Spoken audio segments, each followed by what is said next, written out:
Canadian പാർലമെന്റിലേക്ക് നടന്ന തെരഞ്ഞെടുപ്പിൽ ലിബറൽ പാർട്ടി വിജയത്തിലേക്ക്. ലിബറൽ പാർട്ടിയുടെ മാർക്ക് കാർണി പ്രധാനമന്ത്രിയായി തുടരും. കൺസർവേറ്റീവ് പാർട്ടിയുടെ പ്രധാനമന്ത്രി സ്ഥാനാർത്ഥി പിയറി പോളിവർ പരാജയം സമ്മതിച്ചു. ട്രംപിന് കാനഡയെ തകർക്കാനാവില്ലെന്നും അമേരിക്കയുമായി ഉണ്ടായിരുന്ന സഹകരണ ബന്ധം അവസാനിച്ചുവെന്നുമാണ് മാർക്ക് കാർണിയുടെ പ്രതികരണം. കാനഡയിൽ 343 അംഗ ജനപ്രതിനിധി സഭയിലേക്ക് നടന്ന തെരഞ്ഞെടുപ്പിൽ ഭരണകക്ഷിയായ ലിബറൽ പാർട്ടി വിജയത്തിലേക്ക്. പ്രധാനമന്ത്രിയായി ലിബറൽ പാർട്ടിയുടെ മാർക്ക് കാർണി തുടരും. കൺസർവേറ്റീവ് പാർട്ടിയുടെ പിയറി പോളിവർ ആയിരുന്നു മുഖ്യ എതിരാളി. കേവല ഭൂരിപക്ഷത്തിനുള്ള 172 സീറ്റ് നേടാൻ ലിബറൽ പാർട്ടിക്ക് കഴിഞ്ഞില്ല. 165 സീറ്റുകൾ ലിബറൽ പാർട്ടിയും 147 സീറ്റ് കൺസർവേറ്റീവ് പാർട്ടിയും 23 സീറ്റ് BQവും 7 സീറ്റുകൾ NDPയും 1 സീറ്റ് ഗ്രീൻ പാർട്ടിയും നേടുമെന്നാണ് വിലയിരുത്തൽ.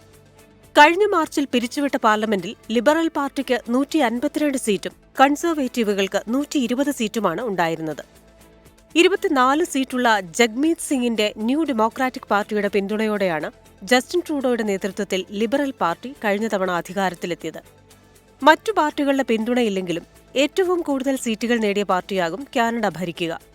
BQയോ NDPയോ ലിബറൽ പാർട്ടിയോ പിന്തുണയ്ക്കുകയാണെങ്കിൽ മാർക്ക് കാർണിക്ക് ഭൂരിപക്ഷ സർക്കാർ രൂപീകരിക്കാനാകും.